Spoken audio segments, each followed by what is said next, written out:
Amigas y amigos, bienvenidos y bienvenidas a una emisión más de TVL Noticias. Lorena, bienvenida. ¿Qué tal, Ricardo, amigos? Gracias a quienes nos sintonizan a través de los canales 42 en Quito, 22 en Guayaquil, 27 en la ciudad de Cuenca y también por internet a través de tvl.asambleanacional.gov.es. Y hoy realizaremos un balance al trabajo efectuado al interior de la Comisión de Justicia y Estructura del Estado.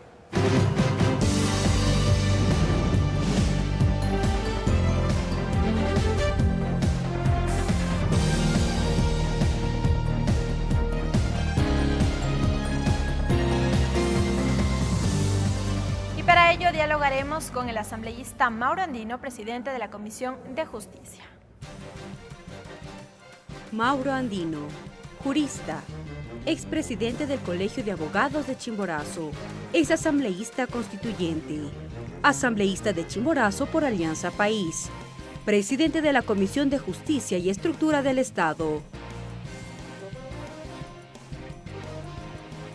Este primer semestre estuvo marcado el trabajo al interior de la Comisión de Justicia y Estructura del Estado de la Asamblea Nacional, precisamente por el trámite a varios proyectos de reforma al Código Orgánico Integral Penal, además de la investigación de los denominados papeles de Panamá, tras la revelación del Consorcio Internacional de Periodistas de Investigación sobre la utilización de empresas offshore para el ocultamiento de bienes y patrimonio a escala mundial. Ecuador no estuvo exento de estas investigaciones. Vamos a revisar en el siguiente video un balance efectuado al interior de la Comisión de Justicia. Fue en febrero del 2016 que la Comisión de Justicia y Estructura del Estado de la Asamblea Nacional abocó conocimiento del proyecto de reforma al Código Orgánico Integral Penal que busca definir la proporcionalidad de las sanciones por el delito de contrabando de combustibles. Esta desproporcionalidad saltó a la vista cuando se reveló que un ciudadano fue sentenciado a 5 años de cárcel por el contrabando de 40 galones de gasolina. Haciendo la misma actividad de los 300 kilogramos que hablábamos, estamos hablando que esta persona ganaría $208 por cada 300 kilogramos que pase a la frontera. El fiscal general del Estado, Galo Chiriboga, presentó las observaciones a los artículos 264, 265 y 557 del COIP para modificar las sanciones en los delitos contra actividades hidrocarburíferas. También se refirió a delitos de tránsito. De los artículos 264, 265 y 557 del Código del COIP, la Fiscalía no tiene objeción alguna. Pero no fueron los únicos temas de análisis al interior de la comisión. El 3 de abril de este año, 109 medios de comunicación de 76 países revelaron el ocultamiento de propiedades de empresas, activos, ganancias y evasión tributaria de jefes de Estado y de gobierno, líderes de la política mundial, personas políticamente expuestas y personalidades de las finanzas, negocios, deporte y arte. El caso fue denominado Panama Papers. En Ecuador, se conoció que personalidades como el mismo fiscal general Galo Chiriboga, el gerente de Petroecuador Pedro Merizalde y el exministro de Hidrocarburos Carlos Pareja Yanoselli tienen vínculos con empresas domiciliadas en Panamá.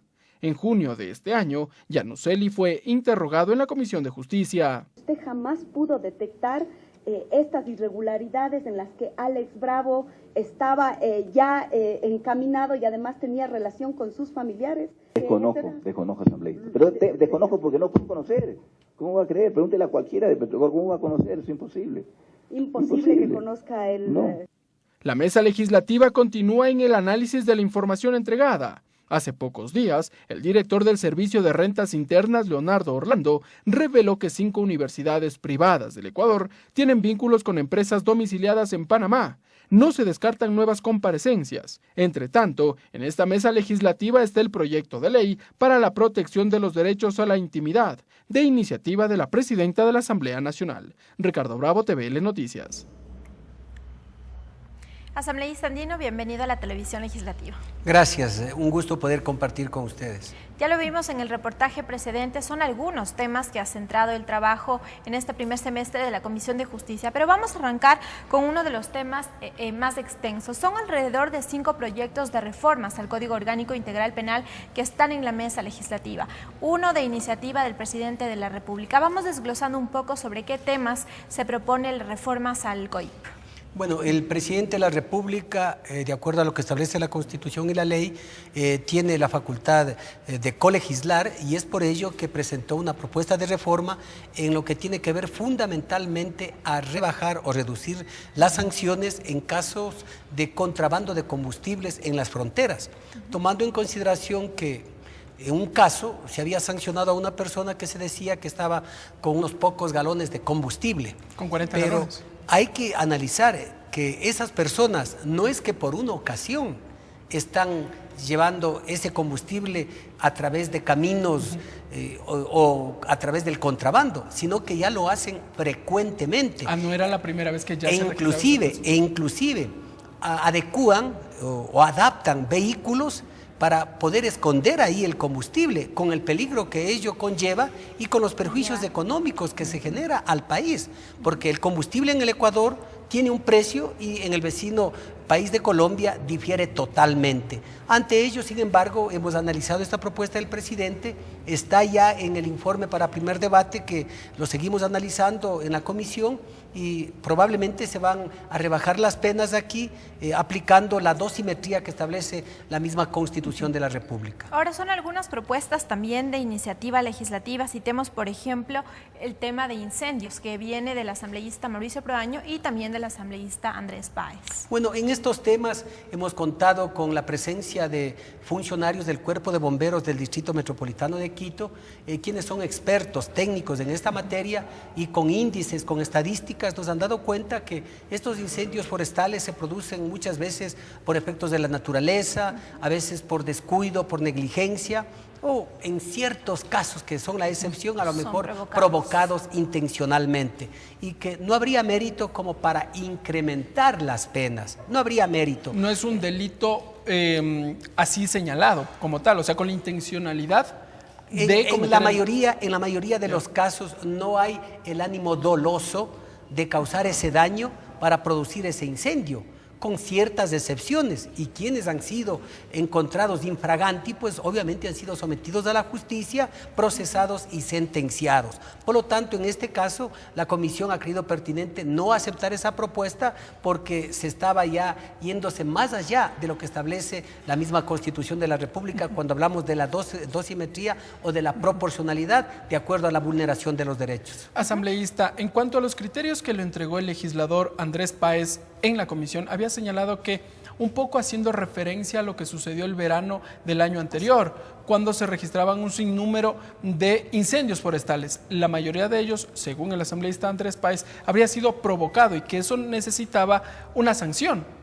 Mire, si la solución fuera sancionar o imponer solamente la pena de privación de la libertad o enviar a la cárcel o a los centros de rehabilitación social a las personas que vulneran derechos, ya en Estados Unidos ya no habría delitos con la pena de muerte o la cadena perpetua, o como en otros países igual. Mire, allá se cometen una serie de delitos y sin embargo con las penas tan drásticas que hay, como la cadena perpetua, la pena de muerte, igual hay matanzas brutales, reprochables. En estos últimos días hemos sido testigos de lo que está ocurriendo en varios países, en Estados Unidos, en Europa. Sin embargo, personalmente considero que no es la solución. ¿Y cuál es el mecanismo allí, asambleísta, que se debería implementar o buscar por lo menos? La prevención, la cultura de respeto a nuestra naturaleza, el respeto a la propiedad privada, el respeto a los bienes públicos, desde las escuelas, desde los colegios, incentivar a los niños, niñas, adolescentes a respetar precisamente la naturaleza, a evitar, por ejemplo, en agosto, en septiembre, esta quema a veces de árboles, de ramas o cualquier objeto que pueda generar una chispa y de esa manera ocasionar estos incendios forestales que lógicamente causan y dañan el medio ambiente. Asambleístas también han presentado de iniciativa legislativa también reformas al Código Orgánico Integral Penal en materia de tránsito. Esto sobre todo para reducir también, o más bien que queden exentos de sanciones, sobre todo el transporte comunitario, decían. Bueno, en tránsito hay algunas propuestas. La primera, a la que usted hace referencia, de que el transporte comunitario esté exento de sanciones de carácter penal. Por ejemplo, la reducción de puntos y también la imposición de multas, como establece el COIB. Pero no podemos nosotros crear una excepción en el Código Orgánico Integral Penal, señalando, por ejemplo, serán sancionados con esta pena las personas que cometan esto, con excepción de... No podemos. Puede ser discrecional. No hay cómo excepcionar en materia penal. La ley es general para todas y para todos quienes pueden vulnerar un derecho. Lo que hemos señalado es que la Agencia Nacional de Tránsito tiene que cumplir con su rol, es decir, propiciar, generar, dar las facilidades para que se creen más operadoras de transporte en los sectores rurales, en las comunidades, en las parroquias, donde no llega ese transporte, a través de cooperativas o de compañías de transporte mixto. Sí, ya se lo ha hecho en Imbabura, ya se lo ha hecho en Chimborazo, también en varios cantones, en donde se han concedido permisos de operación, frecuencias, y aspiramos que así se siga extendiendo esas facilidades que puedan dar para garantizar la seguridad de los usuarios y evitar también accidentes de tránsito. Asambleísta, entonces, bajo ese criterio uno también podría entender que el otro proyecto de reforma al Código Orgánico Integral Penal en materia de tránsito también, que buscaba disminuir la sanción por el número de puntos si es que ya un ciudadano había cancelado la multa respectiva. Ese proyecto de ley también ya podría quedar de lado. Bueno, la segunda propuesta sobre tránsito tenía que ver también en que los que conduzcan, por ejemplo, en exceso de velocidad, ¿sí?, no sean sancionados con montos económicos y con la reducción de puntos, con las dos sanciones, sino que solamente puedan ser sancionados con trabajo comunitario y a lo mejor con una sanción económica. Pero ya no la reducción de puntos nosotros en la licencia. Hemos visto que los accidentes de tránsito se producen generalmente por exceso de velocidad, por conducir en estado de embriaguez, por imprudencia, por no acatar las disposiciones de la ley y del reglamento, ¿sí? Porque los vehículos se encuentran en malas condiciones o porque los conductores trabajan más de las 8 horas de las que deberían trabajar. Entonces, generar este rato una reducción en las sanciones sería propiciar a que a lo mejor los accidentes de tránsito sean de mayor cantidad. Mire que hay una gran cantidad de muertos de lo que va del presente año y accidentes de tránsito, miles, muertes, gente con discapacidad, más de lo que ha producido los conflictos bélicos entre Perú y Ecuador. Las carreteras se tiñen de sangre, las avenidas, no podemos permitir. Hay que crear aquí también una cultura de respeto a la ley y hay que crear una cultura de respeto al ordenamiento constitucional. Asambleísta, nos restan 2 proyectos más, uno de iniciativa de los asambleístas de Azuay, que está dirigido a reducir la violencia contra la mujer y los miembros del núcleo familiar, que ha sido analizada por la comisión. Así es, efectivamente, hay propuestas para que analicemos detenidamente lo que tiene que ver a la violencia psicológica, a la violencia física y a la violencia sexual. Hoy precisamente recibimos a 2 expertas en materia de violencia contra la mujer y el núcleo familiar. Los hemos escuchado con mucha atención, estamos analizando para ver qué se recoge, qué no se recoge, porque cuando hablamos de violencia psicológica, hablamos ya de violencia física o de violencia sexual. El momento en que alguien es agredido sexualmente o agredida físicamente, ya existe la agresión psicológica, porque previamente le intimidan, le forzan, le amenazan. Por lo tanto, hay que combatir aquello. Más aún cuando en el Ecuador se han dado, por ejemplo, varios casos de femicidio y que ya han sido sancionados aquellos autores pues con el máximo de la pena que establece el Código Orgánico Integral Penal. El último en llegar, asambleísta, fue el del defensor público, que él cuestionaba mucho la desproporcionalidad de las penas, sobre todo él decía en delitos cometidos en menor cuantía. Mire, lo que dijo el defensor público respeto, pero no dijo toda la verdad, porque por ejemplo hablaba del asunto de la paralización de servicios públicos y ahí ponía el caso que la ley establece una sanción con un techo de 3 años y que se les había puesto 4 años. Y usted se les había puesto 4 años. Pero mire, lo que no dijo es que también hay que tomar en cuenta una serie de agravantes que pueden endurecer aún más las penas. Sí, como supongo yo que el operador de justicia penal encontró varias agravantes en el cometimiento de ese delito, se le incrementó con 1/3 de la pena, lo que equivale a 1 año más. Sumado a los 3, daban los 4. Pero esta sentencia aún no está en firme, por lo tanto puede ser modificada a través de la impugnación que puedan presentar. Para poner un poco en contexto, usted está haciendo referencia a la situación vivida en Saraguro, esto en la provincia de Loja, en donde varios ciudadanos al parecer cerraron una carretera y al menos 2 recibieron una sentencia.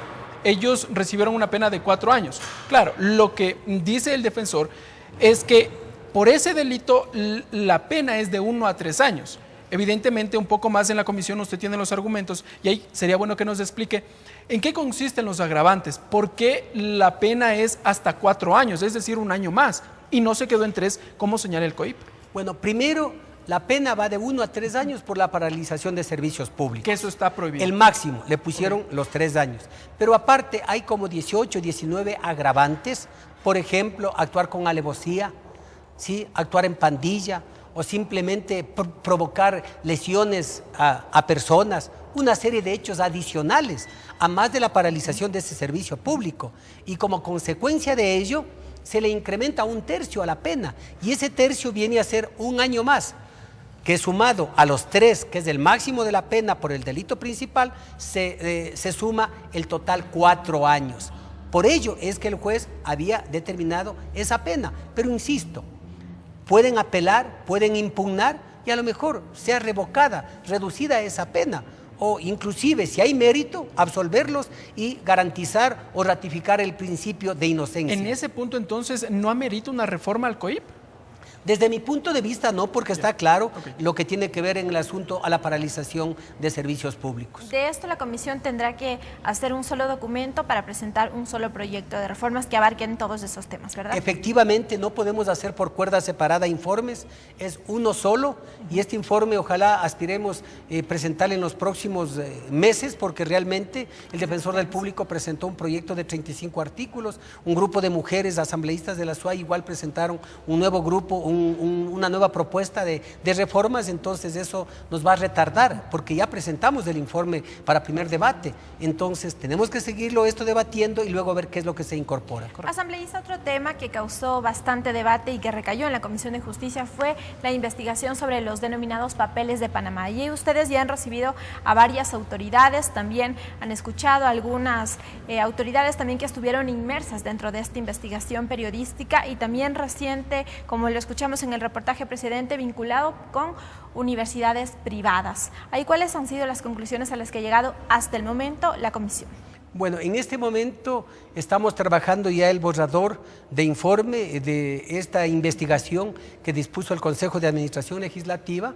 Probablemente la próxima semana ya lo aprobemos y lo remitamos al Consejo de Administración Legislativa. Allí hemos podido detectar que obviamente hay personas, políticos, empresarios, concesionarios de medios de televisión o de radio, cadena de supermercados que tienen dineros en paraísos fiscales. Lógicamente que eso no es ilegal, pero sí hay que determinar el origen de esos paraísos, de esos dineros que van a paraísos fiscales, de esos recursos. Si no son producto a lo mejor del tráfico de personas, de lavado de activos, a lo mejor del crimen organizado o para evadir los tributos o los impuestos fiscales. Eso es lo que hay que indagar y allí tiene un papel importante que juega el Servicio de Rentas rentas internas. Por otro lado, también de los funcionarios que no han declarado o no declaran en las declaraciones juramentadas su patrimonio, ¿sí? O que a lo mejor no coincide con lo que en realidad deberían tener. Allí, en cambio, la Contraloría General del Estado es la que juega un papel también preponderante. Por otro lado, en lo que tiene que ver a las universidades, es el CES, es el Consejo de Educación Superior también los que tienen que llevar a cabo a lo mejor procesos de investigación, porque no es posible que ciertas universidades estén haciendo negocio con la educación, que es un servicio público, sí, porque hemos podido detectar, de acuerdo a la información que nos proporcionó Leonardo Orlando del Servicio de Rentas Internas, pues algunas universidades tendrían en paraísos fiscales estos dineros, y más aún, familiares habrían constituido compañías de prestación de servicios o de venta de servicios a esas universidades, en donde el negocio prácticamente venía a ser redondo. Nosotros vamos a presentar ese informe, aspiramos realmente que el CAL luego tome una decisión, remitiendo a lo mejor al Servicio de Rentas o a la Contraloría para que se inicie exámenes especiales o auditorías especiales en lo que tiene que ver a los funcionarios públicos, y en lo que tiene que ver ya a las personas particulares, pues será el Servicio de Rentas Internas o cualquier otro organismo el que tenga que abocar conocimiento. Asambleísta, y aquí colindantemente la pregunta será el pacto ético, porque evidentemente tras esta investigación el jefe de Estado, el presidente de la República, ha hecho público un pacto ético, ha dicho él, en donde se propone una consulta popular para que las personas que deseen ser funcionarios o candidatos para las próximas elecciones y que tengan sus recursos en paraísos fiscales los traigan al Ecuador. Es decir, que funcionarios públicos no tengan sus recursos en estos denominados paraísos fiscales. La Comisión de Justicia también analiza dentro de este documento esta posibilidad de incluir algunas observaciones, tal vez el pedido del Ejecutivo mismo del pacto ético. Efectivamente, vamos a poner en ese informe de investigación pues sugerencias para el CAL, como la que usted hace referencia, de que se cumpla con ese pacto ético, que los funcionarios públicos o los que quieren ser candidatos de elección popular no tengan en paraísos fiscales recursos económicos, que lo obtuvieron aquí como utilidades o como ganancias, porque eso es atentar en contra de nuestra economía, es generar menos empleo, menos trabajo, menos ingresos para el fisco y para más obra social. ¿Puede ser una ilegalidad tener...? Ilegal no es, ¿Ya? Pero sí, desde mi punto de vista, no es ético. Más aún, quienes pretenden dirigir los destinos del país deben dar muestras de ejemplo de invertir aquí en el Ecuador para generar más fuentes de trabajo, a pesar de que generar más empleo. A pesar de que sus recursos los tengan, como han señalado ya algunos de ellos, sus recursos en paraísos fiscales, pero que también lo están invirtiendo acá en el Ecuador. Mire, tienen que invertir aquí, y por eso yo respaldo, aplaudo la propuesta del presidente de la República, pero también el CES, el Consejo de Educación Superior, también ha presentado una propuesta de reformas a la Ley de Educación Superior que me parece importante, que por ejemplo familiares de los directivos, de los rectores, de las autoridades de las universidades privadas no puedan estar vinculados a través de compañías, a través de empresas o que mantengan negocios con esas universidades, porque allí vienen definitivamente esas acciones medias dudosas o de preferencia para tal o cual grupo o tal o cual compañía, sí, en donde lógicamente están sacando provecho. Aparte de ello también que las autoridades que gobiernan a las universidades privadas también puedan tener el control fiscalizatorio, porque caso contrario, seguir permitiendo que sigan haciendo un negocio de la educación superior no me parece justo, no me parece correcto, porque atenta tanto a la Constitución como a la Ley Orgánica de Educación Superior. Muy bien, asambleísta, vamos con otro tema. Son algunos puntos que están pendientes en la Comisión de Justicia. Ahí también llegaron reformas al Código Civil y a la Ley Notarial, esta última de iniciativa de la asambleísta Soledad Vela, y que trata básicamente sobre la agilidad para el procedimiento de un divorcio cuando no existen hijos de por medio. Bueno, esta es una propuesta muy puntual que tiene que ver con la unión de hecho. En las reformas que se hizo a la ley notarial, entre otras facultades, los notarios tienen la facultad, la potestad para llevar a cabo un divorcio por mutuo acuerdo cuando no hay hijos menores de edad, ¿sí? o proceder también, cuando hay hijos menores de edad, deben acudir al juez de la familia, porque allí se tiene que establecer la tenencia, el régimen de visita y las pensiones alimenticias que les corresponde a cada uno de los menores, más los beneficios de ley. Pero si no hay hijos menores de edad, pues pueden acudir ante un notario y allí proceder a disolver ese vínculo matrimonial. Hay que esperar 60 días para que se lleve a cabo esa audiencia. Hoy estamos haciéndolo compatible con lo que establece el divorcio cuando hay hijos y se lleva a cabo ante un juez, que la audiencia se lleve a cabo en un término más allá de 10 días. Y en lo que tiene que ver a la unión de hecho, si es que esa unión de hecho se ha formalizado con un documento en una notaría, pues que de la misma forma en que se lo hizo, se pueda disolver. Es decir, las cosas en derecho se deshacen como se hacen. Eso es lo que se pretende. Por otro lado, también se están creando algunas otras facultades ahí en las reformas que estamos haciendo con la finalidad de descongestionar el trabajo que tienen los jueces y de esa manera los notarios puedan abocar conocimiento, por ejemplo, en lo que tiene que ver al desahucio, clarificándolo de una mejor manera como algunos otros aspectos.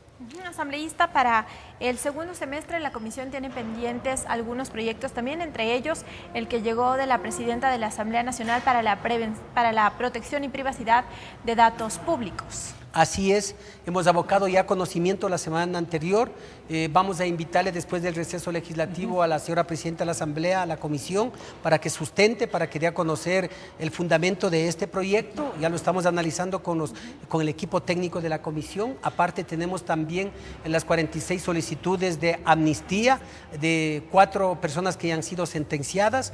Por otro lado tenemos también 2 solicitudes de indulto que estamos conociendo por razones humanitarias. ¿Podemos detallar brevemente esos puntos en el tiempo que nos queda? Bueno, solicitudes de indulto. Claro, esas 2 solicitudes de indulto por razones humanitarias tienen que ver cuando una persona ha sido ya sentenciada y está privada de la libertad y sufre de alguna enfermedad catastrófica o tiene ya un problema sumamente grave que a lo mejor 1 mes, 2 meses, 4 meses, 5 meses a lo mejor ya perdería la vida, y lo que se pretende es simplemente por razones humanitarias, sin analizar qué tipo de delito es, si se trata de asesinato, de violación, narcotráfico o trata de personas, sino aquí se ve eminentemente la razón humanitaria y se le concede o no el indulto. Así que estamos analizando estas dos solicitudes, al igual que el resto de temas. Asambleísta, el proyecto de Código Administrativo también al que ya han seguido dando tratamiento, han escuchado ya observaciones, sobre todo de catedráticos. Ahí, ¿cuáles serán los tiempos en el que la comisión tenga previsto ya